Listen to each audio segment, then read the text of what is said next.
Fox News alert, new details are emerging about the London terror attacks, including ISIS now claiming responsibility for the carnage. This just reinforces the need to annihilate ISIS, but there's something that bureaucrats simply don't understand about taking out the enemy. Dakota Meyer is a United States Marine Corps vet and the recipient of the Medal of Honor. He joins us live right now. Dakota, good morning to you. What don't bureaucrats understand about annihilating ISIS? I mean, I don't know. I don't know what their problem is. I don't know how much clearer this can get. I mean, I think I came on here a couple years ago. It was in December when all this started kicking off. I think I was on here with Brian. And I said, this is going to continue until we do something to stop it. This is going to continue. You can't go in your house and hide. I don't understand. I think they live in this fantasy world. But I think what we have to be thankful for as a nation right now is that we don't have their leadership in charge of our country. That we have a man there who is not a bureaucrat, who's not on their side, at least in this area, and who's going to be there to protect our country and puts our country first. Sure.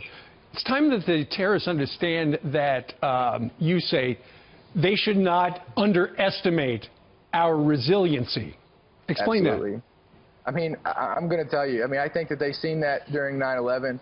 I think that they've seen that every time that they've tried to come on our soil and try to pull one of these cowardice attacks.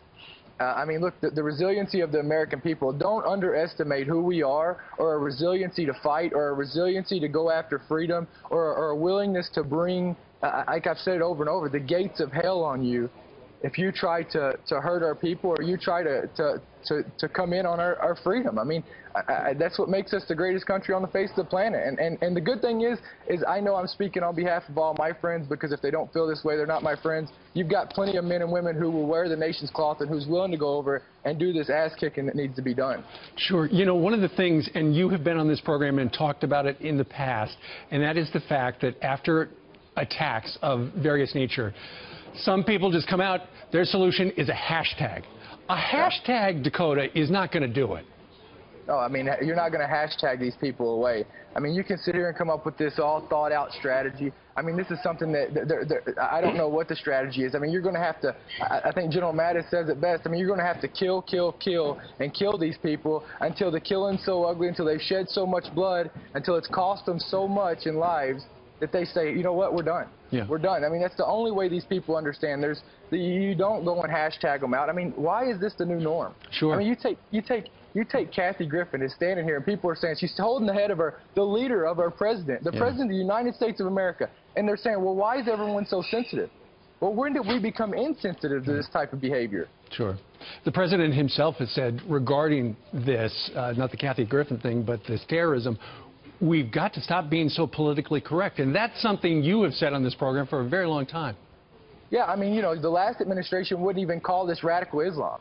I mean, this isn't a war on Muslims, Christians. It's not a war on one religion. This is a war on terrorism. This is a war on a belief that is honestly, it's challenging and it's dangerous to our way of life. And I mean, it's the new norm. How is this the new norm? I mean, we see this happen. You know, a political leader comes out and says, whoa, it's a lone wolf attack. The media says it's a lone wolf attack, and we don't do anything about it. I mean, it's time to get busy. I mean, no matter how you look at it, no matter how you spread it out, guess what? It's time to get busy. And I think that we need to sit here, and the people who are making decisions on behalf of our country, who's wanting to take out, you know, these bans on that the president's trying to put in with executive orders. I hope that they have the information behind it, because when people start getting in this country and start making it unsafe and start holding the same attacks here, I think that these judges have to understand that they're going to have blood on their hands.